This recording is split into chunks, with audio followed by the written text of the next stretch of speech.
to talk oil after Ainslie comes along and does oil. We're going to have Lloyd doing currency strength and Geoff doing the technician's 2 cents worth. Ainslie oil, how's it? I'm holding them along. I've been pretty happy holding it for a while now. Hold it, Paul. Yeah, hold that long. I would definitely be holding that long. Where's my oil gone? Where's it? It's slipped down here under my other favourite new friend, copper. We had a bit of a pullback last week, and that's to be a bit expected. There was a few fundamental things happening in the market economically anyway, but towards the end of the week, we saw it sort of hit this double. We've got, a double bottom here, reversal, and there are a few things that are coming out just in this towards the end of this last week. One was India has just put a huge order through for oil from Saudi Arabia at a discounted price, but that is a lot to do with Modi has been having this $1.8 trillion expansion and revamping architectural expansion of Delhi. And he's still pushing ahead with that. Some say that's possibly a little bit tone deaf just at the moment, but he's saying, no, we've got to get this economy going and pushing it along. So that happened towards the end of last week. The other one was, and it'll be interesting to see how this plays out when the markets open on Monday, there was a cyber attack on the Colonial Pipeline in the US over the weekend. It shut it down. So how that will impact prices of oil, let's see how that goes.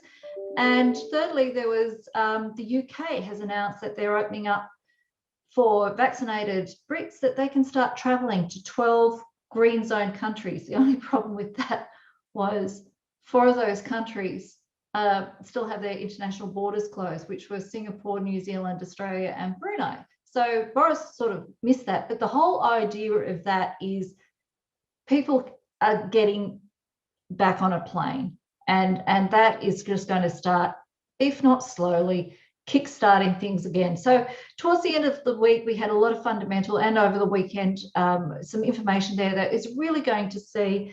And if you look at this on the daily chart, we're in an uptrend there, Paul. So yeah, I would be holding those. I'd be holding those longs. I really would. So yeah, hit resistance, pull back. That's on a technical basis. We've got a pin bar there. The next step is to hopefully break resistance, retest, and see it starting to head towards 70. That's where I think it's going. Yeah, I tend to agree with that, Angie. Thank you very much for the analysis. It's always interesting to have a look at it. I think particularly when you've got a position in, I've been I took oil in Aston Geoff's show maybe 2 months ago at $60, and when you've got a position, you always have a little bit of a bias. It's always nice to have someone else have a look at a chart and see whether they concur with your agreement, your opinion or not. I'll be holding on to my longs for now, even into D-Day from Gordon.